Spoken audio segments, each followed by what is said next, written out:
কলিজার ভিতরে একটা ভয় ঢোকা। যুবক, তোমাকে বলছি, কলিজার ভিতরে আল্লাহর ভয় ঢুকাও, জাহান্নামের ভয় ঢুকাও। যতক্ষণ তুমি মোবাইলে অশ্লীল ভিডিও দেখছো, আল্লাহর কসম, ততক্ষণ তোমার উপরে আল্লাহর গজব নাযিল হচ্ছে। ঠিক কি না?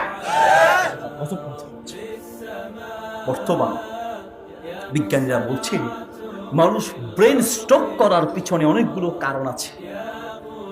এর মধ্যে বর্তমান তরুণ আর যুবকদের মধ্যে বিভিন্ন ব্রেইনের সমস্যা দেখা দিচ্ছে। আগের তুলনায় আমাদের যুবকদের ব্রেইন কমছে। আমরা আলহামদুলিল্লাহ ছাত্র জীবনে যা পড়েছি, ছাত্র জীবনে অনেক কিতাব আলহামদুলিল্লাহ পড়েছি, এখন পর্যন্ত মোটামুটি মনে আছে। হাদিস বলার সময় মনে হয় যেন পৃষ্ঠাটা দেখে পড়ছি। আমাদের অনেককেই দেখেছি যেগুলো আমাদের উস্তাদরা বা মেধাবী আলেমরা যেই পৃষ্ঠা মুখস্থ করতে আধা ঘন্টা লাগতো, সেটা এখন একদিনেও মুখস্থ করতে পারে না। কারণ ব্রেনের মধ্যে আগের মতো সেই ধার নাই। অনেক যুবকরাই বলে, হুজুর এখন পড়ি, কিছুক্ষণ পরে ভুলে যাই। হুজুর, ব্রেইন ভালো করার কি কোনো উপায় আছে? অনেকে ব্রেইন বাড়ানোর জন্য, মেধা বাড়ানোর জন্য সালসা খায়। সালসা দিয়ে কাম হবে না।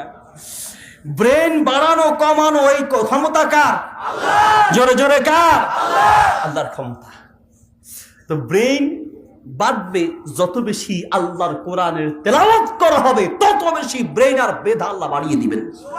কোরআন তেলাওয়াত করতে হবে। আর একটি দোয়া, রব্বি জিদিনি ইলমা, রব্বি জিদিনি ইলমা, এটা বেশি করে পড়বেন।